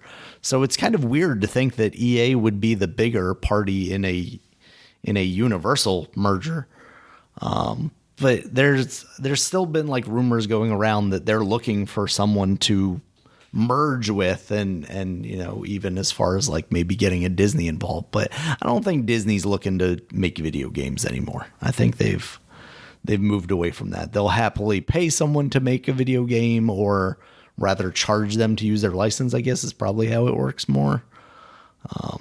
But I don't think they want to spend the money to initiate that stuff. So I'd wonder who outside of like an Amazon could pick them up to give them that satisfaction that they're looking for. I mean, really, it should just be like EA and Ubisoft. They should merge together and be like, yo, we're the last true independent non-console maker owned studios here. The coalition of unconsolized games or whatever. Unconsolized. Yeah. So yeah. Yeah, because the next news story here, Dominic, I also got Sony and Tencent have agreed to a partnership to purchase 30% of From Software. So the guys who make, Dark Souls and all that shit. You got some music going on back there. Yeah, can you hear that? Yeah. Is your daughter playing the xylophone or something? Yep, that's exactly what it is. So yeah. Oh, hold on. Another company that's not fully bought out, but yeah. So both of them disport there, but they say the biggest shareholder is still some other company. What's that other company? Yeah. Are they Chinese too? Hey, I wasn't familiar with it. I don't think so. I think it's whoever the original ownership was. And the main owner is Karakawa, and they are a Japanese conglomerate. So it's still Japanese owned. Oh, okay. Yeah. I don't know how that would work. Are Japanese companies allowed to be owned by Chinese companies? Are they allowed to? I mean, don't they have much of a choice now? At this Maybe point, just back in the early 1900s, they were the big dogs, but yeah. But that war happened. Now you bring the money to the table. You gotta sell. The war that took away their military power happened. So I mean. They ain't got no choice. They chose the wrong side, Dominic. They chose the wrong side. All right. Next up, Dominic, we got Halo Infinite. The co-op campaign is finally coming on November 8th, as well as some other updates, including the Forge beta, and there are 2 new multiplayer and we said this. I said it'd probably be a... I was just joking, but I was saying, what if it's like a year later? There'd just be like a whole like re-release, basically. Second launch. Yeah. It does exactly what it is, because technically it came out December. Yeah, I think so. Yeah, but still, it's a year. It's November 8th. I mean, it was supposed to come out November at one point last year. It was supposed to come out earlier than that too. But anyway, yeah, because it says like it's gonna be the biggest update ever and shit. And I'm like, dude, this is basically a relaunch. This is so damn sad. Like, what happened? I wonder what happened in development that you couldn't get co-op in there. COVID, Dominic, COVID. Yeah, I guess so. That's what we're always going to tell you. And now it's monkeypox going to be the excuse. And now it's monkeypox. Yep. Can't put out my games because of monkeypox. All right, Dominic. And then September is supposed to be, or allegedly going to be, a pretty big month for video game news. A lot of people are alleging that there's going to be a Nintendo Direct this month, which could have some of the bigger things for the end of the year, like a potential Metroid Prime remaster or remake for the Nintendo Switch, possibly a collection of Zelda games like the Wind Waker and Twilight Princess. I still feel like they would just sell both of those games for $60 because Nintendo were assholes. Yeah. But if they put them out together, that's probably the only way I would end up picking up Twilight Princess. I mean, that's the only way, yeah. That'll be the only way. I want Wind Waker. I would love to play that Wind Waker HD, but I'm not so enthusiastic about Twilight Princess. So there's that. There's, of course, Tokyo Game Show is coming up. But next week, Ubisoft is also doing a Ubisoft Forward, I think they're called, on September 10th. Mm-hmm. But ahead of that, some stuff leaked out regarding the new Assassin's Creed game. So basically Ubisoft was like, all right, we admit it, it's happening. So it's going to be called Assassin's Creed Mirage. It's going to be set in Baghdad. And apparently it's going to be more stripped down, like less RPG features and closer to like one of the original games, one of the earlier games. So what kind of game is this again? Is it still the online thing? No, this is separate from that like fully online thing that they're also doing, the live service game or whatever they're doing that's supposed to be set in Japan, or at least the first portion of it is set in Japan because, it's a live game, so they're going to do more stuff. So I'm intrigued to see what this is going to be because I haven't really played a ton of the newer ones, but just from you talking about like how much stuff is in there, it's a point where it's like, I like getting into these games and I like doing everything, but there's no way I would be able to do that with one of those games. So I find myself just like, I'll pass on it for now. Meanwhile, the first up until 3, it was like I got to play every one of these games. So I would like to see like a more short, a shorter experience, more focused experience from one of these Assassin's Creed games. And we'll see more about it next week. So the 10th, that means it's probably happening after we record next week. So I guess in 2 weeks from now, we'll be talking about what they announced for that. So. Awesome. But I mean, that's pretty cool. Like, because I do want a stripped down version is still, I mean, what does that mean? Because these games were huge. These last years, and it took hours for me to beat. I didn't even play the DLC, just the main game. And so I want to know, like, stripped down mean if it's stripped down to even just what it used to be. That's still a big game, but that's actually good. I mean, it's better than what it was. It's more manageable. Exactly. So I hope it is at least, I hope it's not bloated. It still doesn't feel. I hope it doesn't feel bloated. But like set in Baghdad, like what year in Baghdad? Is this like current times? I'm not into no. Actually, apparently it's like tied in some way to the Viking one, Valhalla. Like apparently it's related to the villain in that. So I don't know who. I mean, I didn't play that one, so I don't know. Oh, I know who the villain was involved. Is I guess I did at a time when I played it, but now I forgot. I kind of think I know though. Okay, I kind of remember. It seems like maybe it was like started out as an expansion, and maybe that's something we talked about at one point, because I feel like I remember hearing something about that. But basically, like it was an expansion that ended up being fleshed out a little bit more and becoming a full thing.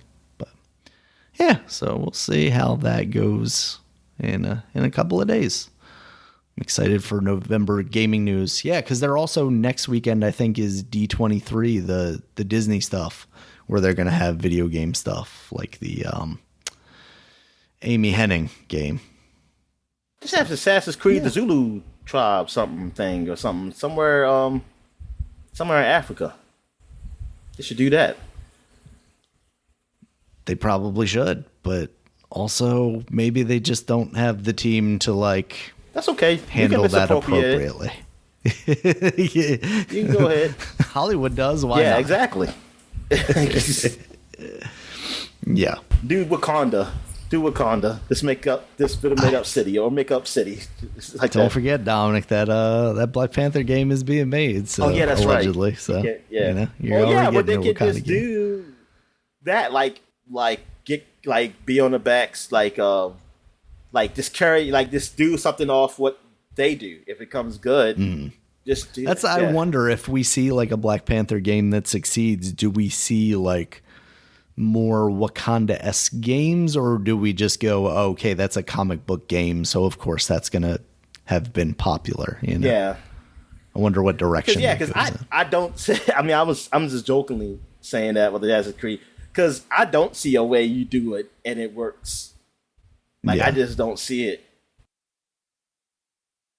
I wonder if their thing is also like, what are you? I mean, they've done numerous different places now that don't necessarily have the architecture of like the early European, Middle Eastern ones, but like running across roofs and stuff. I wondered how they would do that. Yeah. So that is the video game news I had for the week, Dominic. Did you see anything else? I guess not. Nah, I'm good. All right. We got PlayStation Plus games and Xbox games for gold because it is the start of the month. PlayStation Plus this month is going to have Need for Speed Heat, as well as Grand Blue Fantasy Versus and Toem. What's Toem? It's not too bad. Toem looks like a smaller indie game. I feel like I had seen it somewhere before. It's black and white, and it's got this little like, I don't even know how to describe him, what his character is, but it seems like you're basically going around exploring these worlds and taking photographs of stuff. It's a cute little kind of adventure game. So that looks neat. It's got an overwhelmingly positive review on Steam. And then for Xbox games for gold, you have Gods Will Fall, Double Kick Heroes, Thriveville, and Portal 2. Did you play Double Kick Heroes? I feel like we talked about that at some point. It's the one where you're a band in a car and you're. Oh yes, I did. Basically like a rhythm game. I thought you had. I think that was on Game Pass. Maybe that'll be the only way I played that it. Right? Sounds right. Yeah. Or unless it was a demo, because I know I didn't buy it. It didn't come with games to go because somebody would have complained about it. But so yeah, it had to be Game Pass then. Yeah. Yeah, that game looks all right. Thrillville, I mean, I always wanted to play. I mean, I mean, that was a long time ago. Portal 2 is great. I mean, that to be the last of the games for gold from Xbox 360, I guess that's a good last game. Absolutely. Over. And Gods Will Fall, I've seen that before. Mm-hmm. I just don't know what it is. Is it isometric view? Is that the one that is like, that was like, oh, this is Hades? Oh yeah, I think that was. Yeah, I think it's that. Yeah, it's isometric view. It looks like it's that kind of game. No, I'm getting tired because it's more time. Cartoony. So my nap time. But no, but that PlayStation, yeah, Grand Blue Fantasy Versus, them getting that game, that's cool because I played a little of it and I just wasn't in the state of mind to play something like that, but having a chance now. Since I did hook up my PlayStation 4 back up, maybe I'll play that. But so many games. But yeah, they absolutely. I mean, they've always, not always, but lately they have been getting better games than Xbox. They've been more consistent, yeah. Because Xbox, with the Game Pass, is kind of, I don't think it's hard to just choose not to. They choose not to. Yeah. And in the expanded PlayStation stuff, now as part of that library, they're also adding Deathloop. So that's cool. Oh yeah, you've got the higher tiers. And Deathloop got to be announced soon for Xbox. Yeah, we are coming up on the anniversary of that, aren't we? So I wonder where we would see that. That's the thing. It's like, was it under contract? They couldn't even announce when the game can be announced. like come out. I feel like you probably don't announce that before the year is up. But let's see, when did Deathloop come out? Because that was part of the Game of Year discussions last year. Because I was thinking it was like early this year for some reason, but it came out last year, right? Yeah. Release date. I could see that being September 14th. So we could be mere days away, Dominic. Do you think they would just be like, "Hey, this is done. It's up on Game Pass now"? I think they are. Or do you think they would announce it ahead of time? Man, I think they would have to advertise for it, right? They have to make a big deal about it. I mean, that's a new game still. Yeah. But you could do that at the same time. I mean, yeah, no. I know. Build anticipation. Okay, yeah. But then, yeah, I think they would bring it on this little Game Pass, just come out. I think that would be. Now, I don't know if you want to wait that long. I mean, it's only like 2 months, but like if at the Game Awards, right? You just say like, "Hey, and now on Game Pass, Deathloop," and then people are like, "Oh my god!" No, they're not. That PlayStation 5 game. They're gonna be like they already played it or something. I'll say, we already played it. Pretty much. Yeah, but yeah, I'm excited to eventually play Deathloop. I mean, obviously, I've got a PC. I could have played it, but if it's going to be on Game Pass, I'm going to wait until it's going to be on Game Pass. I'm already paying for that. So, all right, Dominic, anything else before we get into new releases? Nah, go ahead, man. All right, new releases. Tinykin, I already mentioned that. That is out on the PC, Nintendo Switch, PS4, PS5, Xbox One, and Series consoles. So that's everywhere. I like it a lot. Give it a try. We also got Destroy All Humans 2 Reprobed Edition. That's now out on PC, PS5, and Xbox Series. Because this is the one where they said, we're not making a past-gen version. Now, I want to know, does it look like it's next-gen? I don't think so. not in the way you would want it to justify like not being able to release on those consoles. I feel like that's bullshit. Then that's what. Man, Dominic, look, we're like 2 years into those consoles. How much they just want to give up on. How much it costs? It costs only $40 too. It's not even a full price game. Yeah. I mean, that's good, but it also tells me that you're just saying it's just going to be on next console just because. Like, you're not. Oh, yeah, it's 100% arbitrary. Well, it's not arbitrary. I mean, they're looking at the numbers. They're like, we're not going to sell enough on those old consoles to justify us putting it out on them, and even though we're not going to do that. Even though they could just be digital. I mean, they could be, but it's still work to make it on that. Now look at this game. It don't look like that much work that need to be on that old one. Like this, they really should just make the other one backwards compatible or whatever. I was about to say they could figure out how to do that. Put an emulator out on those old consoles. Yeah. All right, I don't see how next up. Here's the thing. Maybe for them, it makes sense, but it don't make sense to me for people who own the new consoles. Like, because people was happy who own the new consoles. Say, yeah, it's about time they just focus on new things. But I was like, if it don't look as good to be on a new console, what does it fucking matter? Right. Yeah. What's the difference? Outside of limiting it to your thing only. Yeah, it's not like they're putting more resources into it because maybe they are, but maybe it's not in where you're being seen. But if that's the case, then you're just probably getting a half finished game otherwise. So it's we're 2 years into these consoles being out. I understand why people are looking to have stuff exclusively on the consoles and the focus moved away from the last gen consoles. But at the same time, it's like, one, we're still having trouble being able to get access to those consoles. And two, like, what difference does it make? Like, they're the same architecture at this point. Is basically like making a high and low powered version for the PC. Just make it work. All right. Next up, Dominic, we got Immortality. This is out on PC, Xbox Series, consoles, iOS, and Android. This is the new game from the developer of Her Story.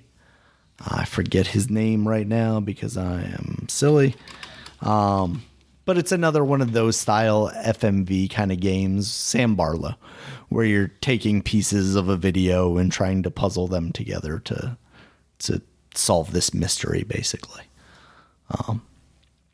It is part of Game Pass, so I might give it a try at some point, but still haven't really put any time into telling lies. And like, Her Story was a really cool experience, but I don't know if it's something that's dragging me back to it, just watching FMV clips. What do you think? Yeah.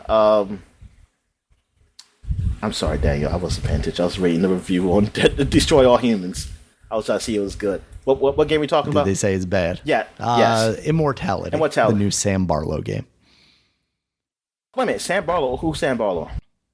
Sam Barlow is the guy that did Her Story. Oh, okay. And Telling Lies. All right. Which you played some of Telling Lies, yeah, right? I played some of Telling Lies. That's what I played. Okay, I mean, that's interesting. Is there like a famous actor in this? I don't recognize anybody instantly, but it is. Well, I know it's basically about an actress in this one. I think in Telling Lies, it was one of the women were from Westworld, and okay. I mean, they probably are actors in some smaller show or something that we just don't know about. I was gonna say it might just be somebody that I don't recognize. That doesn't mean anything. So, but I mean, yeah, I'm not really interested in those kind of games. I mean, after playing Telling Lies, it didn't hit me. It didn't click with me. So, I mean, for people who do like those games, that's great. But why is this just on PlayStation 4 and PS5? Inscription? Yeah. Oh, no. Because it previously came out. Okay, what are we talking about? Inscription or Immortality? We were talking about Immortality. Okay. That's out on PC, Xbox, iOS, and Android. Then why is it not out on the PlayStation? Plus, it's on Game Pass. Why is it not on the PlayStation then? Dominic, you don't care about PlayStation. Well, I have to pretend I care. Okay. give everybody equal time. I get it. Yeah. All right. Moving on to Inscription. We do have that out on the PS4 and PS5 now. That was previously on the PC exclusively. So hasn't quite made it to the Xbox yet. But they are doing console versions now. So I wouldn't be surprised to see that relatively soon. Yeah, that game seems pretty all right for people looking for that. I enjoyed the demo, but I wouldn't necessarily want to play a whole lot more of that because it's a lot about deck building. And I know it subverts that a little bit later on in the game, but getting to that point, I still don't know if I'm willing to put that time in. Next up, Dominic, Lego Brawls. This is the Lego Smash Brothers alike. It was previously out on Apple Arcade for about 2 years now and is now coming out on PC, Nintendo Switch, PS4, PS5, Xbox One, and Xbox Series X. So there you go. Another one of those, probably not as good as Multiverses. So get the fuck out of here. We also got Teenage Mutant Ninja Turtles Cowabunga Collection. You talked about that earlier. That's out on PC, Nintendo Switch, PS4, PS5, Xbox One, and Xbox Series consoles. It's got the Teenage Mutant Ninja Turtle games in it, and as you said earlier, it's got a lot of nice packaging around it too, with the ads and all that stuff. So good presentation, might be worth it. You and I were talking about it, like that game really should have come out before the new Teenage Mutant Ninja Turtles game, as like building excitement for it, because now you just have that to compare it to, and you're like, oh yeah, these games are nostalgic, but they're not as good as that. Oh yeah, I didn't talk about the online. The online, it's only for 4 games up there, not for all of them. But it's Turtles in Time, or I think the arcade, and the arcade 2, and I think the Fighters tournament, and I don't think the Nintendo game. I forgot what the 4th game is, but it's I mean, some people were saying like, oh, they want to play some of the original, like Super Nintendo one, kind of online and things of that nature, and I feel you, but they just, I guess they said, look, we're going to just had it for one of those type of games. We're going to pick the best one.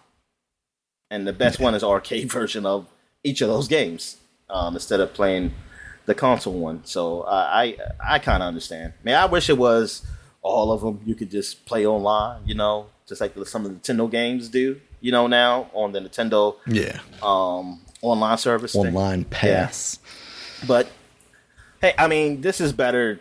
This is still better than a lot of other classic packages have done. Yeah, that's good. All right, then, Dominic, we got the big one.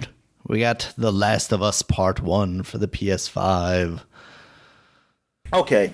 The most unnecessary game ever. Part 1, PS5. Okay, look. This got, the views are good because, it was already a good game. So, absolutely. That's not telling anything, really. It's telling you that they didn't fuck it up. They didn't do something stupid. Fuck it up. But it was still, like I said, it was so not needed. Like, just looking at this game and looking at, like somebody said, like, it doesn't play like Part 2. Like, that's what a lot of people were saying. A lot of people I kept seeing who was justifying this game was saying, if it's Last of Us and it plays like Part 2, that's good, because Part 2 makes the controls a whole lot better. But from what I thought initially they were indicating that it was going to be something like that. And from what I read, it still plays like the old game. It looks better. Yeah. And that's what some people are upset about, is that it looks better, but it's not worth full price. Like they're charging you $60 or $70 for it. I don't know what it is. $70 for it. Yep. And it just looks better. And then there's some people would say, well, if the game like improves and looks better, it should. Why not? I say, because you can do that to any game. You can do that for any freaking game, and just like, hey, we're gonna work on a game we just made less than 10 years ago, and we're gonna make it look a whole lot better now with this new consoles or new hardware on the PC or whatever. And it's like, do we need it though? You can put your time in something else. Put your resources in another game, a new game. Especially like I don't know if this is reductive, but The Last of Us feels like such an emotional roller coaster that, like, how many people are replaying that game? Like, how many people played that game and said, this is amazing. I never want to play it again. And how many people said, this is amazing. I need to the spoilers over and over again.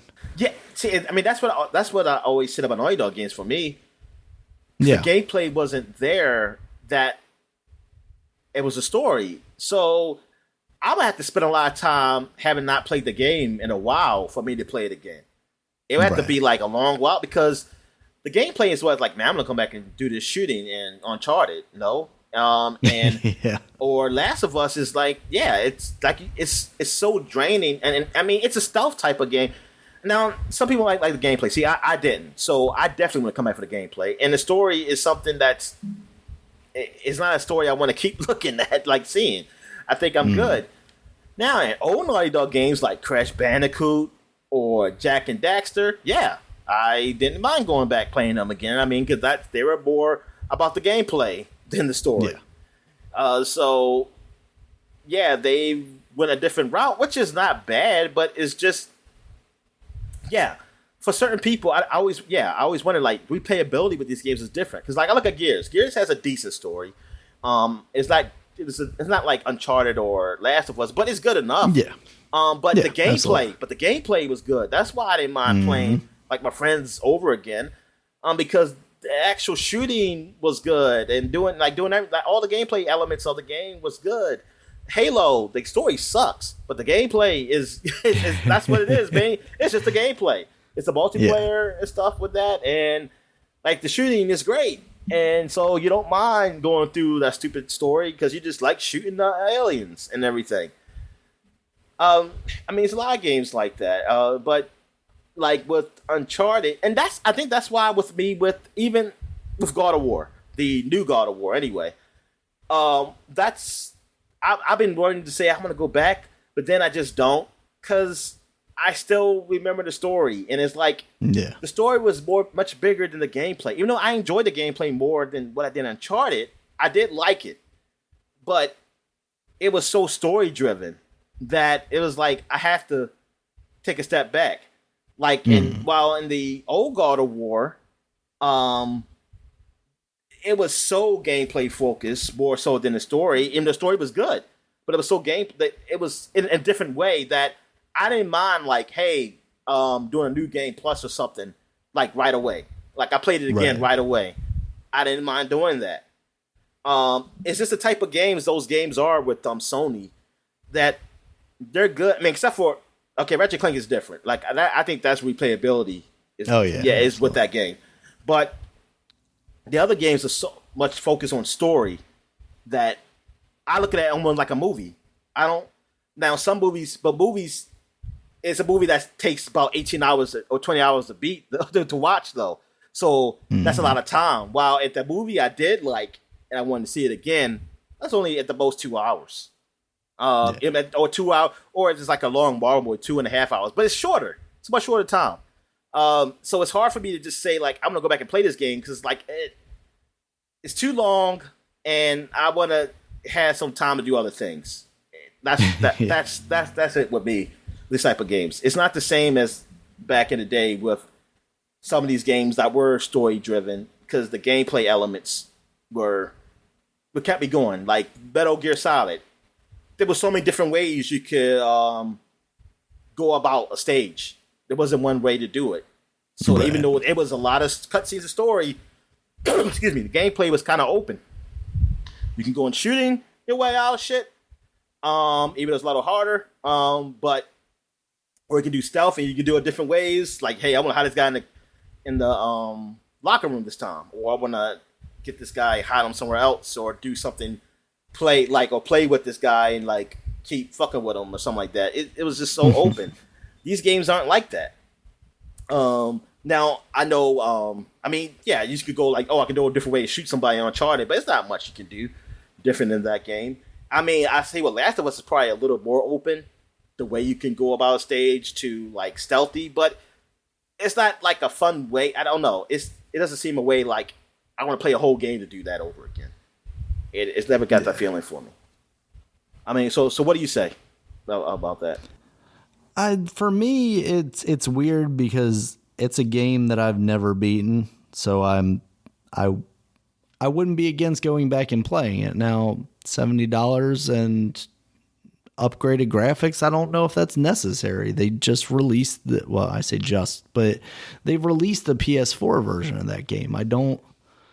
I think that looked fine. And if it plays the same, then there's not a lot of justification there for me to worry about going for the newest version. Now, obviously, if I were to play it now and I had a PS5, which I don't yet, then yeah, I would obviously play this version because it is now the best version of it out there. Yeah. But it just, if this never existed, I would have been perfectly fine. I think everybody would. Everybody would. There's nobody who asked for this. There was literally nobody. The people who are happy they heard about it, though, but they didn't ask for it. Absolutely. They were fine. They were fine. Still talk about 2. Yep. Yeah. And that's kind of where I'm at with it. Is just like, what could a team of clearly very skilled people have done if they weren't working on this? Give me that instead, which I say that, but it probably would have just been an Uncharted 1 remake then, right? Which at least that maybe would have been a little more justified, but I don't know. I don't know that I would need to play that either. No, I think unless they change something significant about it, I really don't think I would be interested in playing that, because by the time I got to 4, I would rather just do like Jack you, and I Daxter. enjoyed the story. Do a Jack and Daxter remake. I mean, if that were a potential thing, then now we're talking. But like Uncharted, by the time I got to 4, I was still into the story, but I just put on like auto aim and turned it down to the easiest so I could breeze through all those combat encounters, because I didn't care about playing that stuff. Like, I'd happily do like the jumping and the climbing stuff. I like that, but combat encounters were like neither here nor there. So if I can just get through them, I'm happy. That's what it was for me. I mean, I didn't mind the climbing stuff either, but I was like, I think I was done with the shooting. I was like, let's get this on with. Let's get this to the end. Let's see what I'm going to do with my brother. Yeah. Yeah, I mean, for a lot of it, the Tomb Raider games that were coming out on like the Xbox 360, I thought gameplay wise were superior to those games. You know, they had a lot more puzzle solving and kind of interesting setups and set pieces in those games than Uncharted was doing. As far as like, you know, Uncharted obviously had its huge set pieces, but it was usually pretty simplistic. It was just like climb following this one path. It wasn't like, here, try and find these pieces to do this thing and then solve this puzzle or whatever. So, all right, Dominic, those are our new releases for the week. Did you have anything else for the people? Nah, I'm good, man. All right. Thank you guys as always for listening. You can check us out on Twitter. Dominic is at DStalworth5. I'm at RegulusMB. The podcast is at Supapod, SUPAPOD. Superpod.com is the website. You can check us out there. It has links to all the places you can find us, including YouTube, where there's a video version of this podcast, as well as iTunes, Stitcher, Google Podcasts, Spotify, and any other place you might want to find a podcast. And until next time, guys, we'll talk to you later. All right, see ya.